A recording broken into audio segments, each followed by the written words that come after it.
Fala, socorrista emergencista de plantão, tudo bem com vocês? Eu me chamo Diego Sabral, eu sou instrutor socorrista e aqui nesse canal você vai ter os melhores vídeos de primeiros socorros, do básico do atendimento, do pré-hospitalar e até do intra-hospitalar. Então já deixa o seu like, já curta e se inscreva nesse canal para mais vídeos. E bora lá pro vídeo.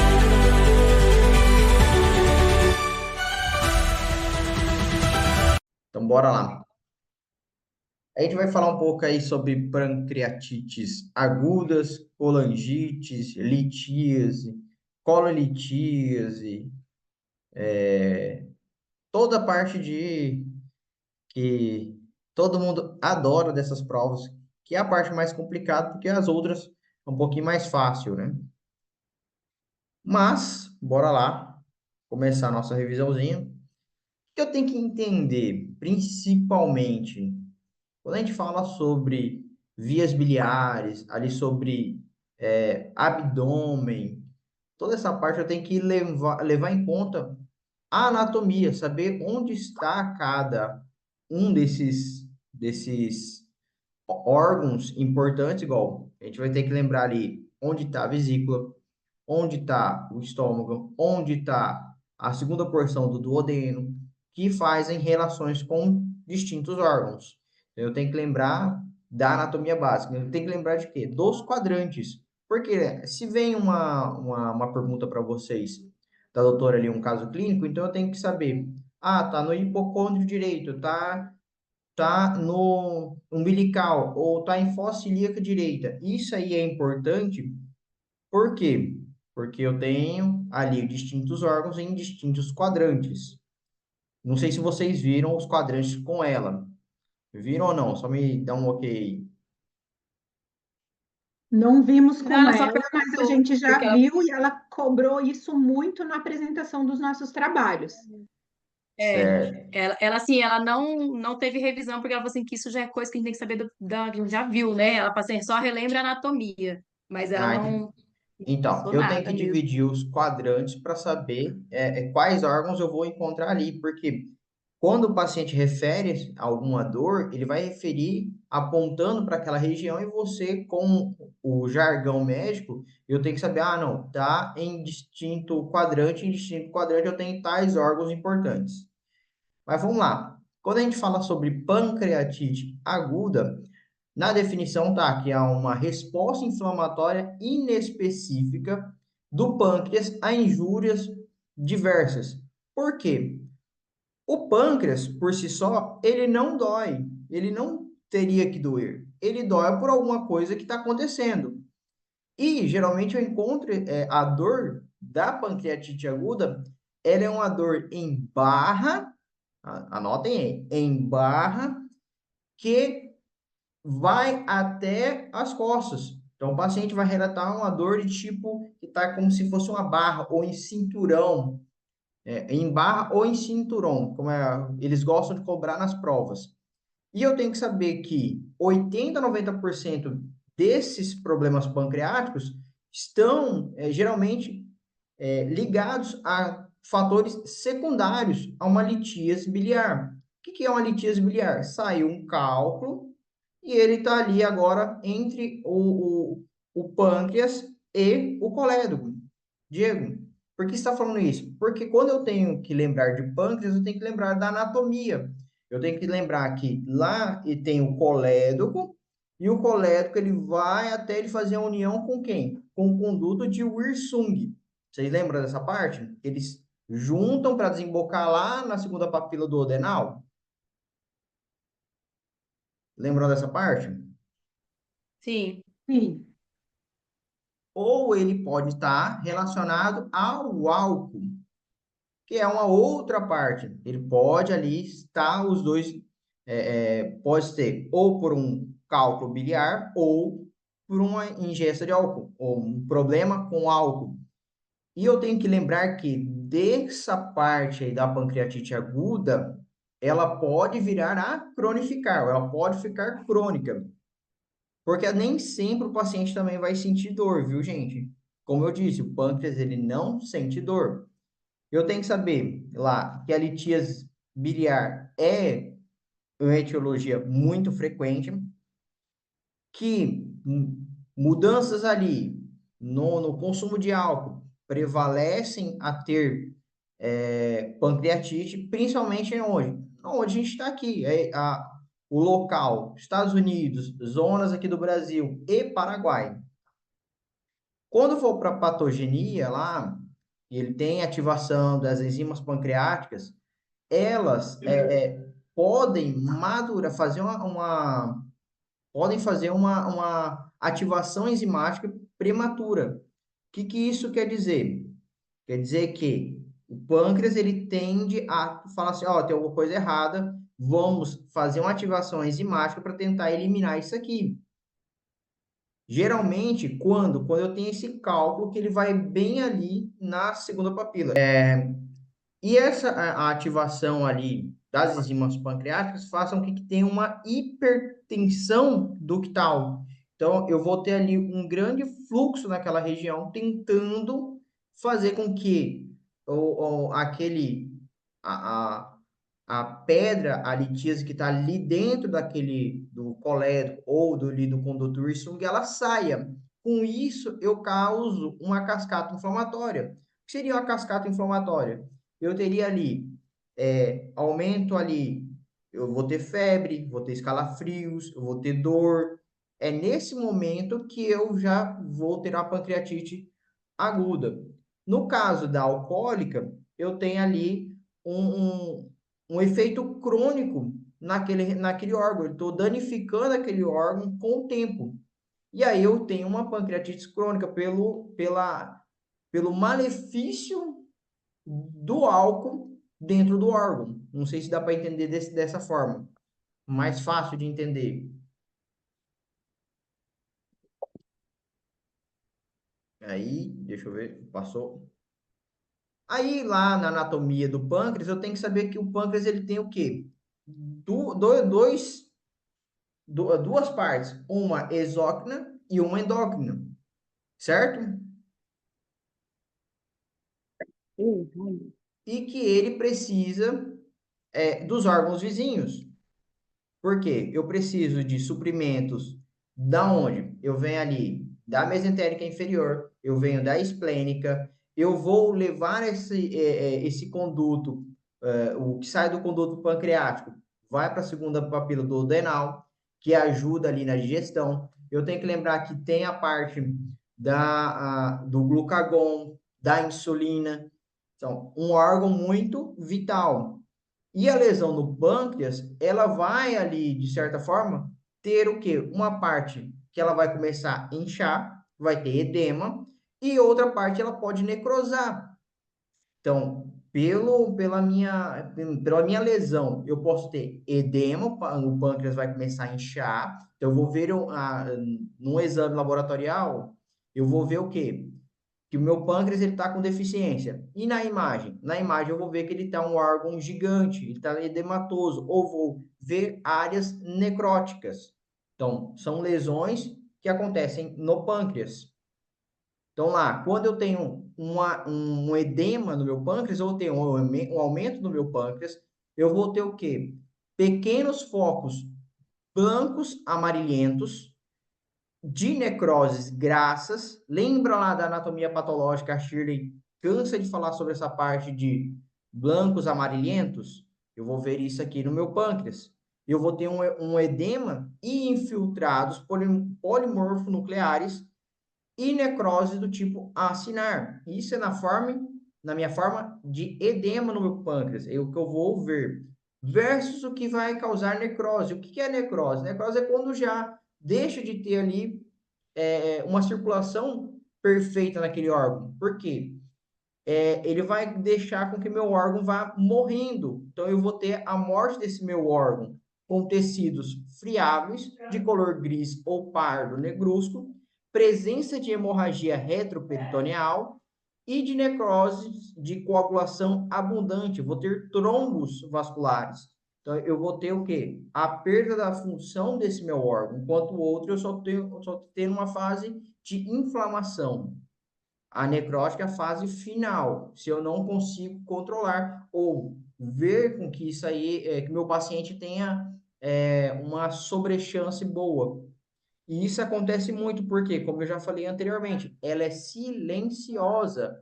Quando eu venho a ter a minha cascata de inflamação, já vai ser muito próximo da forma de edematosa para necrótica. O paciente vai ter ali perda de peso, o paciente não vai querer comer. Até aí, alguma dúvida? Não. Vamos lá. Minha suspeita diagnóstica. Os doutores gostam dessa parte agora. Sempre o interrogatório com exame físico, e aí você vai pedir exames laboratoriais e exames de imagem para confirmar. Pode falar. Alô? Continuando. Na minha apresentação clínica, no meu interrogatório, eu vou ali perguntar se ele ingesta álcool, se ele tem, se ele faz o uso, ou toma álcool socialmente, se ele toma álcool ali todo dia, ou se ele faz o uso de comidas copiosas. O que seriam comidas copiosas? Seriam comidas gordurosas. E também se ele tem, ou se tem ali o histórico de uso de drogas e também antecedentes patológicos familiares. Por que que a gente sempre fala isso? Porque se alguém na família teve, é provável que ele também possa ter.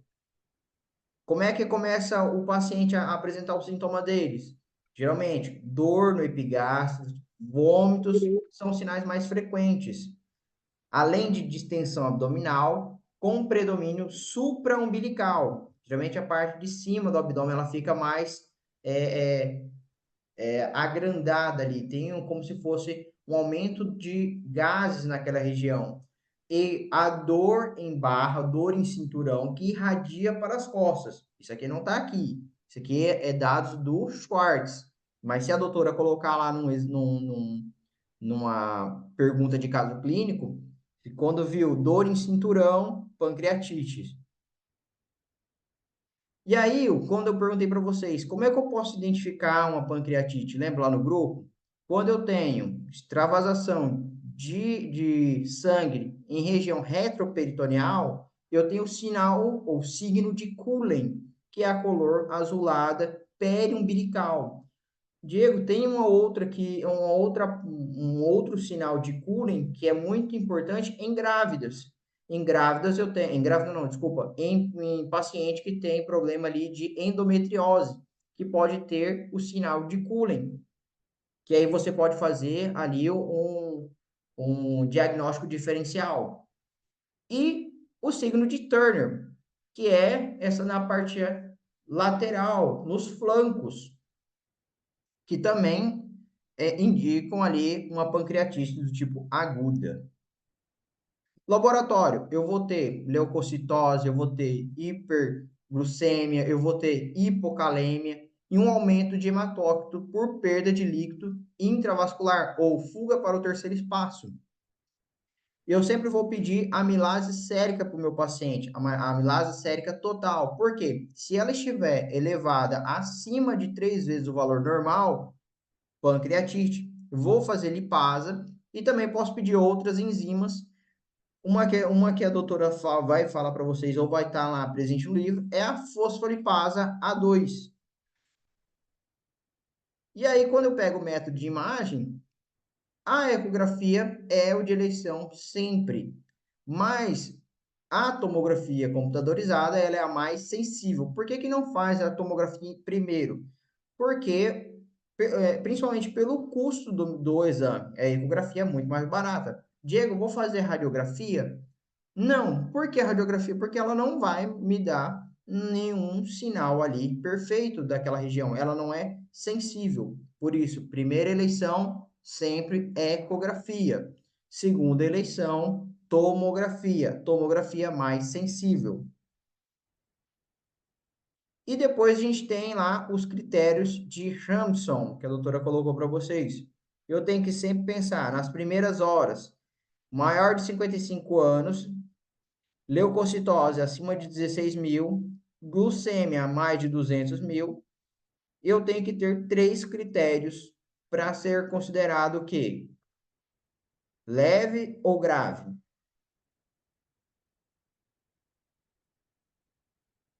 Cri, cri. A doutora colocou no slide de vocês acima de 4 é considerada grave. Depois eu tenho lá que a inflamação ela oscila entre as primeiras 48 horas e os primeiros 15 dias, segundo o grau de injúria. O que seria injúria? Seria o evento que causou ali uma pancreatite, se ele é de forma necrotizante ou se ele é de forma edematosa, que mostra a magnitude da minha resposta do órgão ao tratamento, que ele vai ou não conseguir ter como eu posso dizer, se ele vai ou não voltar à função normal ou se ali já causou algum dano severo na região. Então, Diego, pode esse órgão voltar ao normal? Não, mas ele pode ter parte de funcionalidade se eu conseguir salvar a tempo esse órgão. Então, eu vou ali fazer analgesia do paciente, eu vou prevenir para que ele não tenha outro quadro, eu tenho que tratar as complicações sistêmicas e antibiótico terapia seletiva, ou pensar em quais podem ser os micro-organismos mais patógenos nessa região. Lembrando sempre que podem migrar da boca até a região. A gente fala sobre os oportunistas. Quais seriam os oportunistas? Pensar sempre em Streptococcus e áureos. Pode ser que caia na prova de vocês. Aí eu vou lá para tratamento e complicações locais. Pancreatite aguda classifica atualmente de 3 formas: necrose infectada, que é a mais grave, abscesso e pseudoquistes agudo. Creio que a doutora não vai aprofundar nessa parte, mas ela pode perguntar qual é a mais grave, que seria a necrose infectada. Depois a gente vai para a pancreatite crônica, é a forma mais progressiva e ela é irreversível. Enquanto a outra eu posso ter sequelas, mas não chega ali uma insuficiência funcional, nessa eu posso ter uma insuficiência funcional. Os achados patológicos de fibrose pancreáticas, ela não é suficiente para diagnosticar uma pancreatite crônica, mas é pegadinha de prova. A doutora pode colocar um verdadeiro ou falso aí. E a presença de suco pancreático rico em cálcio e pobre em litostatina seriam a causa de precipitação intracanicular que inicia a pancreatite crônica, um evento que vai corroborar para essa pancreatite crônica. Diagnóstico de apresentação clínica, muito frequente aparecer entre os 35 e 50 anos. Começa com dor no epigastro, irradia ao dorso. Lembrando sempre, as duas pancreatites dão em cinturão ou em barra. E aí você tem uma enfermidade que o paciente ele vai adotar uma posição. Qual é a posição? De plegária maomentana. Isso cai sempre em todas as provas de qualquer doutor. Enfermidade de pancreatite, o paciente vai encontrar-se em posição de plegária momentânea, porque nessa posição o paciente ele tem a sensação de melhora. Voltando lá, geralmente aparece espontaneamente, precipita ali pela ingesta de álcool ou de comidas copiosas. Complicações locais, colestases, ascites ou fístulas. Ascites você lembra o que era, né, gente?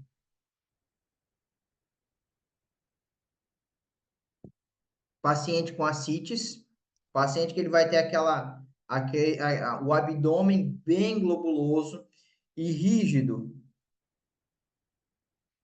E aí, quando você vai fazer a palpação ali, você vai fazer uma manobra e você vai bater, e aí você vai sentir que tem líquido naquela região. O aumento de líquido na região abdominal ou na cavidade abdominal. Quando eu venho para o laboratório, para as imagens, eu vou primeiro pedir uma radiografia simples, de primeira eleição, depois eu vou pedir uma ecografia e, por último, uma tomografia. Exames laboratoriais, prova de função exócrina, concentração de bicarbonato e, se eu tiver um volume menor que 2 milimols ou miligramas por quilograma, eu tenho que suspeitar de uma pancreatite crônica. Tratamento. Não se trata, porque é irreversível. Então, pancreatite crônica, eu vou fazer ali o tratamento paliativo. Pancreatites agudas, eu vou tratar com antibiótico e vou tratar com, voltando lá, vou tratar com antibióticos e suspensão da ingesta oral, analgesia e tratar de outras complicações, enquanto na nossa pancreatites crônicas é puramente paliativo. Cirurgia, quando ela é indicado, pode ser que o paciente não venha a ter uma boa progressão, porque geralmente o paciente vem a óbito pela malignidade da pancreatite crônica. E depois, até aí, alguma dúvida, gente? Falem aí. Nossa, ficou bem claro. Tranquilo. Tá tranquilo até agora. Nenhuma. É que aquela parte ali é chatinha de pancreatite e cai muito e vocês vão ver muito também no hospital.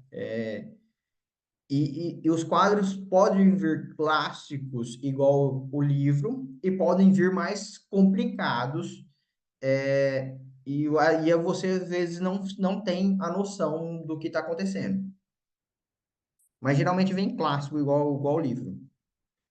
Agora vamos para vias biliares. Vamos lá. Eu estou saindo do pâncreas e estou subindo um pouquinho. Onde é que se encontra a vesícula biliar? Anatomia básica aí. Vamos lá, vamos lembrar um pouquinho. Ela encontra-se por Perto do fígado. detrás do fígado, certo? Certo. Ela ela parece uma perinha, e dessa perinha ela solta ali tem um canalzinho que ela vai fazer o quê? A saída desse suco biliar para encontrar lá com o Irsung, certo? Só que ela também usa quem? Do conduto hepático, que desce também ali produção do fígado. Quando eu falo de colelitíase, eu vou falar ali por uma síndrome clínico-moral caracterizada por prurito, icterícia, elevação da fosfatase alcalina e outras enzimas. Diego, não entendi aí. Porque na pancreatite, se você for olhar, ela também vai causar icterícia. Mas por que ela está causando icterícia? Porque há um cálculo ou há alguma coisa que está fazendo com que aquela região total ela entre em desordem. Então eu venho aqui, eu tenho aumento eu tenho prurito, eu tenho icterícia, eu tenho elevação da minha fosfatase alcalina. Eu vou ter uma dilatação do meu canal biliar, dos canículos biliares, por quê? Eu tenho uma pressão elevada, tem alguma coisa tampando ali. Nisso, eu vou ter o quê? Uma esteatorreia, eu vou ter um déficit de absorção de vitaminas lipossolúveis, que a gente chama lá de CAD, né? Vitamina K, E, D e A, que adquirem uma maior transcendência clínica de formas crônicas de colelitias, de colestases. Isso define que o aumento dessas colestases com a síndrome resultante do transtorno em formação tem a secreção dessa bilis para o intestino. Porém, ela não consegue chegar à região. E aí ela vai causar toda a síndrome. Lá eu vou ter o quê? Colestase. intrahepática ou extrahepática. Lembra que eu tenho ali, saindo da vesícula, eu vou ter o mesmo canal indo para o fígado e o outro descendo ali para o meu colédoco, o colédoco descendo até o Wirsung. Eu posso causar icterícia, eu posso causar uma inflamação aguda ou crônica. Agudo, o paciente não sabia que ele tinha, de repente, bum, agora ele tem.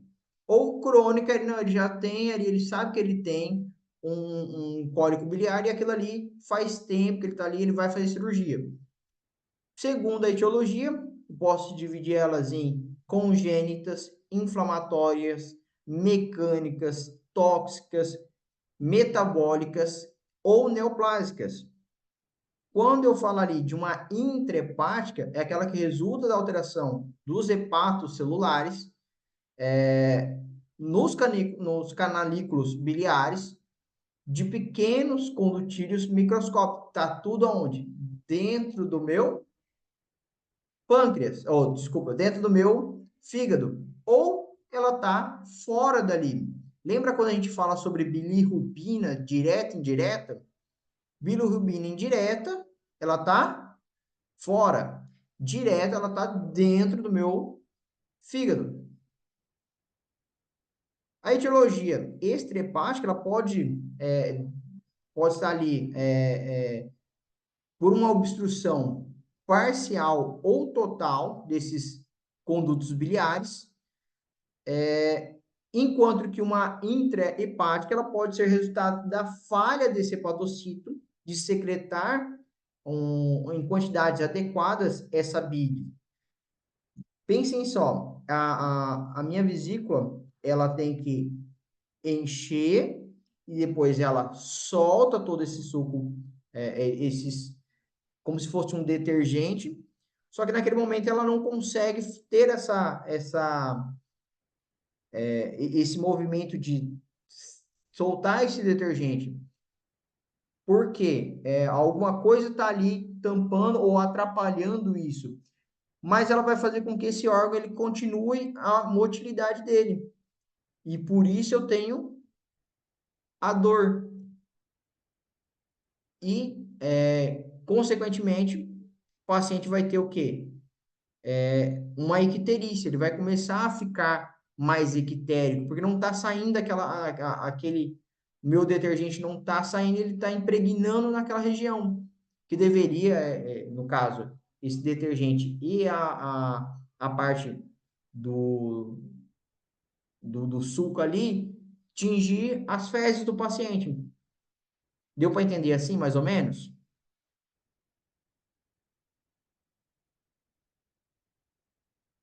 Alô?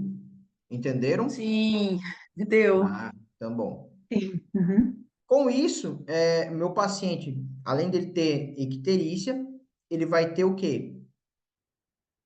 Quando ele come alguma coisa mais copiosa, ou que tem mais graça, ele vai fazer com que tenha motilidade naquela região, ele tenha vômitos, ele tenha ele também pode ter uma anorexia também, porque ele deixa de querer comer, porque aquela região ali está sensível.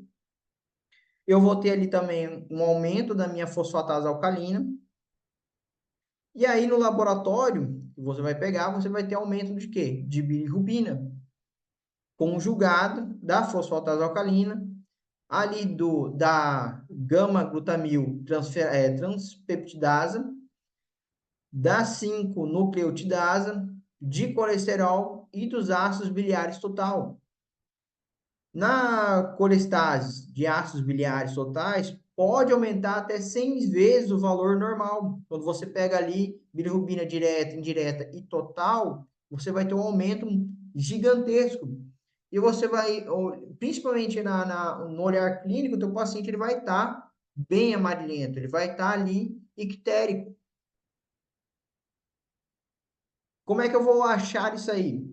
Eu estou desconfiando que meu paciente ele está ali ictérico porque ele tem ali alguma coisa nos meus canalículos biliares ou a minha vesícula está cheia ali.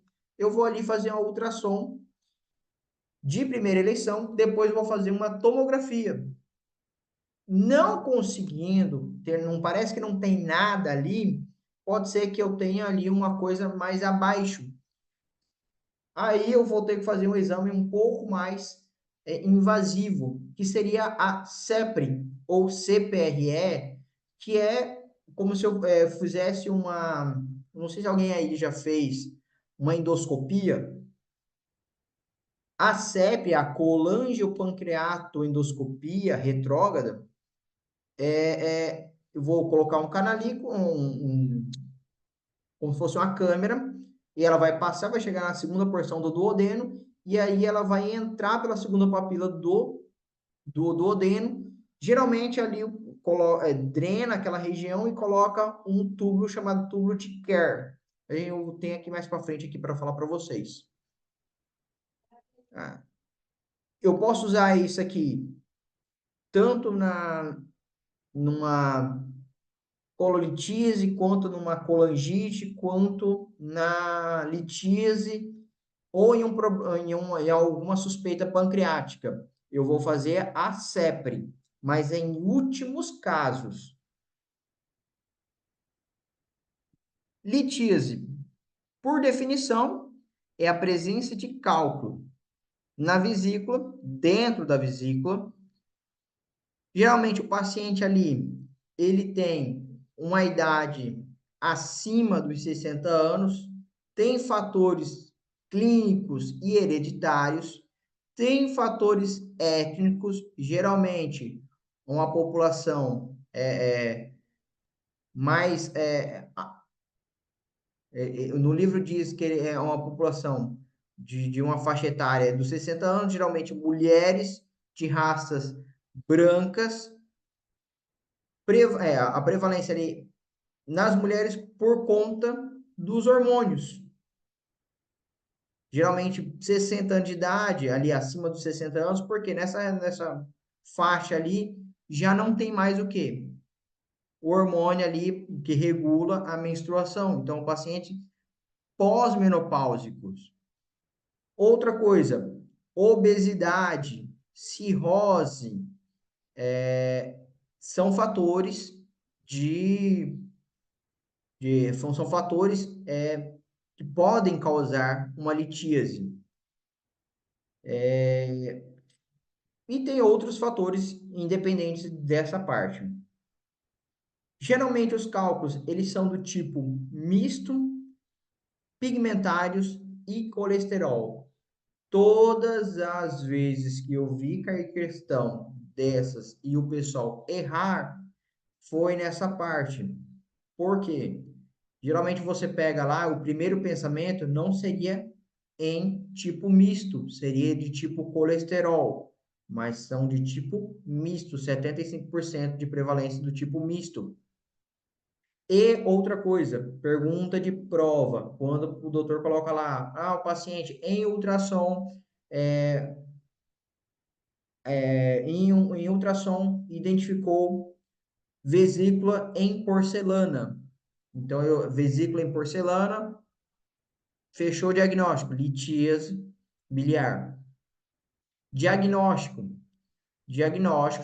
eu tenho ali um cólico biliar, eu tenho ali uma dor que ela parece que ela fica apertando de uma intensidade fixa, mas que com o passar do tempo vai diminuindo.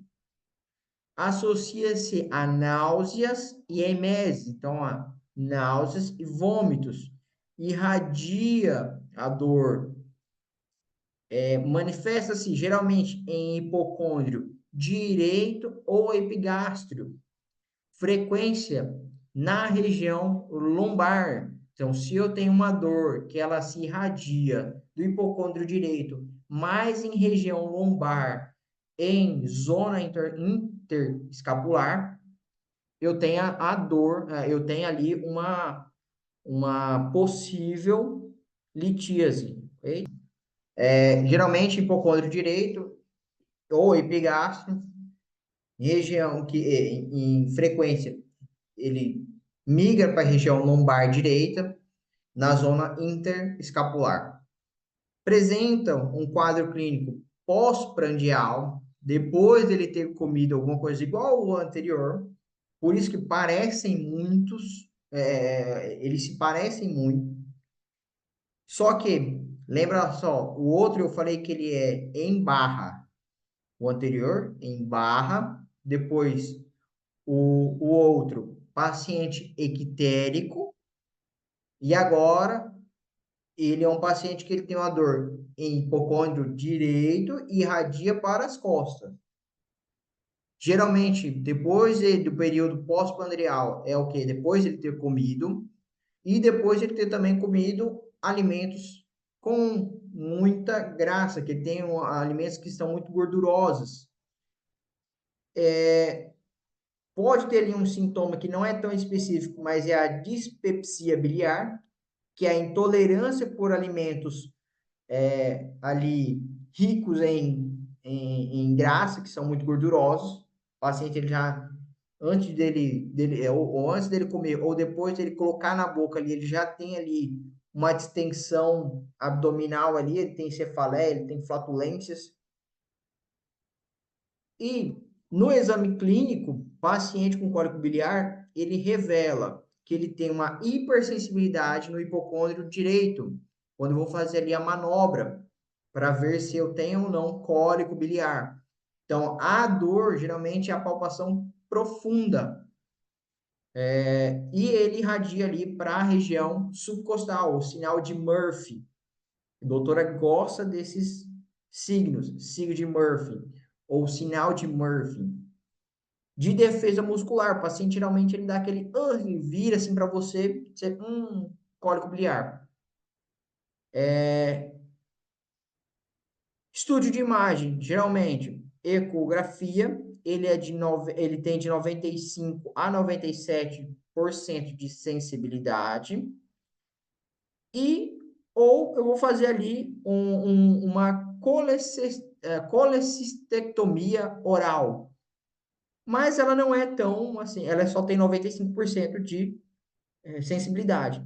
Enquanto uma radiografia simples, ela não tem muita sensibilidade, que é só de 20%, só por maneira de falar, mas geralmente o pessoal pede exame de imagem, ecografia. Da ecografia, você pede uma tomografia em últimos casos. Primeira de eleição Golden Standard seria uma estúdio de imagem, ali, uma ultrassom, uma ecografia. Depois, meu tratamento é ali é assintomático, salvo em exceções que não devem ser tratadas. Geralmente, paciente sintomático, eu tenho que fazer o quê? Colecistectomia, que é tirar aquele órgão, que é o que estava causando o problema. Lembrando que se eu não tiro esse órgão, se eu não tiro esse órgão que está ali com uma litíase, ele pode causar as outras, inclusive uma pancreatite aguda. Depois a gente vai para colangite. Colangite nada mais é que uma infecção bacteriana ali nos meus condutos biliares. Ah, até aí, alguma dúvida? Não. Sem dúvida. Bora lá então. A colangite aguda, ela é uma infecção bacteriana nos condutos biliares. Tem como principal mecanismo desencadeante o aumento na minha pressão colodociana. Eu vou ter o quê? O aumento da dilatação ali daqueles meus canalículos biliares. Diego, qual é o paciente mais frequente? Paciente ali de 70 anos ou, mais infrequentemente, pacientes de 50 anos, secundários a uma intervenção cirúrgica biliar ou colocação de catéter de drenagem por CEPRE. Aí entra o túbulo em T ou de KERS, que a doutora pode colocar, pode cobrar para vocês, que eu vou usar ali para fazer a drenagem daquela região. Por que eu estou voltando na CEPRE? Porque a CEPRE ela é invasiva e ela pode causar alguns eventos ou algumas complicações como hemorragia ou pancreatite no meu paciente. E não poderia deixar de falar que nessa infecção bacteriana, os germes mais habituais seriam Escherichia coli, Klebsiella, Streptococcus ou Enterococcus, que são ali micro-organismos que eles são oportunistas. Então, eles, naquele momento ali que eu vou fazer a minha CEP, ele pode achar ali uma via de entrada. Por isso que a colangite é uma infecção bacteriana. O que ela causa? Aí a doutora gosta muito, que é a triada de Charcot. Triada de Charcot nada mais é que febre com escalafrios, icterícia e dor abdominal. Outros sintomas que eu posso encontrar seria a confusão e o choque hipovolêmico, ou sinais de choque, no caso. Aí, ó, laboratório, eu posso encontrar uma leucocitose, uma elevação de bilirrubina, um aumento da minha fosfatase alcalina. Às vezes se observa ali uma transaminase, que não é muita coisa, geralmente é 20% dos casos. E eu também tenho o quê? Eita, peraí um minutinho. Eu tenho ali um aumento dos leucócitos, né? Então, eu vou ter uma leucocitose, uma infecção, uma inflamação ali, de uma gravidade que, às vezes, pode ser que o meu paciente venha a necessitar de bolsas sanguíneas, ou uma hipoalbuminemia, que vai fazer com que meu paciente ele desenvolva o quê? Uma ascites. Eu tenho deficiência no meu sistema portal. Eu vou pedir o quê? Uma tomografia e uma tomografia. Uma ecografia de uma ultrassom daquela região e uma tomografia para saber como está meu paciente. Vou fazer ali uma antibiótico terapia. Segundo a gravidade, deve-se agregar sempre uma hidratação parenteral. Ali o paciente vai ter que estar com soro, o paciente vai ter que estar sondado com sonda nasogástrica, um monitoramento hemodinâmico e urinário para descartar outras repercussões, como falha orgânica, que seria ali a falha do meu sistema urinário, ali dos meus rins. Quando eu tenho ali uma cirurgia,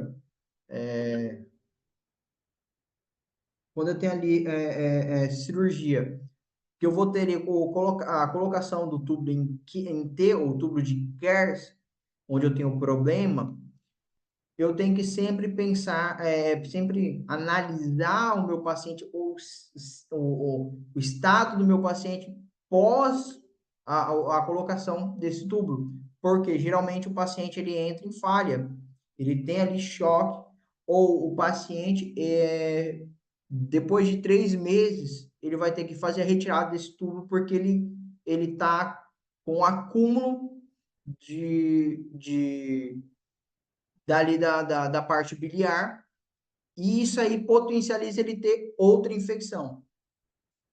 Até aqui alguma coisa, algum problema, alguma dúvida, alguma pergunta?